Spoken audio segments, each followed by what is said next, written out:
अवघे 5 मिनिट घेणार आहे मी, जास्त काही नाही. आपलं कीर्तन रूपी पुष्प तर आता सगळं होत आलेले झालेच जमाय. पण मी स्वामी नावाचा थोडासा प्रचार करण्याचा प्रयत्न करणार आहे. या 8 दिवस न देवपूजा करणारी बालिका स्वामी समर्थाला गेली आणि भागवतकार, कथाकार, कीर्तनकार झाली. कोणाच्या आशीर्वादाला? माझे गुरुवर्य राजेभाऊ महाराज सिंदगावकर यांच्या आशीर्वादाने.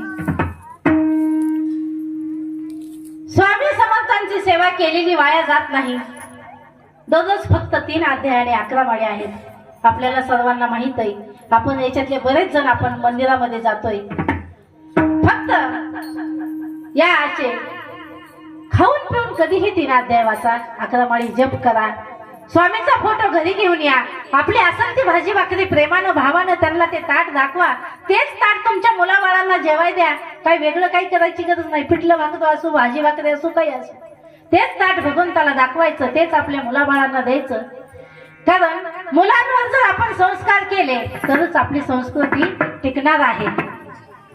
म्हणून दर मंगळवारी आई साहेबाचा पाठ, दुर्गा सप्तशती, रविवारी मल्हार देवाचा पाठ हे, आणि दर आमुष्याला नवनाथ, एकादशीला भागवत पाठ. छोटेसे सुलभ ग्रंथ आहेत.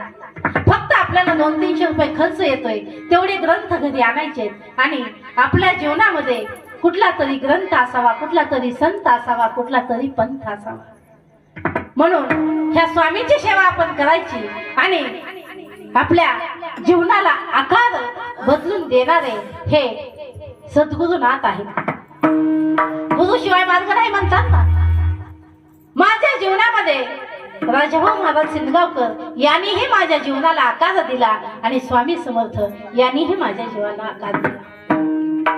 यांची सेवा मी केली नसती तर मला देवपूजा करायचं नाद लागलेला नसता, देवाचं गोडी लागलेली नसती.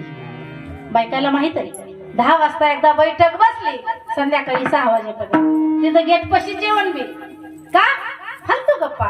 पण वाचाळ बोलणं काही कामाचं नाही. कधी कळतंय? सगळं होऊन गेलेस. म्हणून ह्याच बायका म्हणतात करून धरून भागली देवपूजाला लागली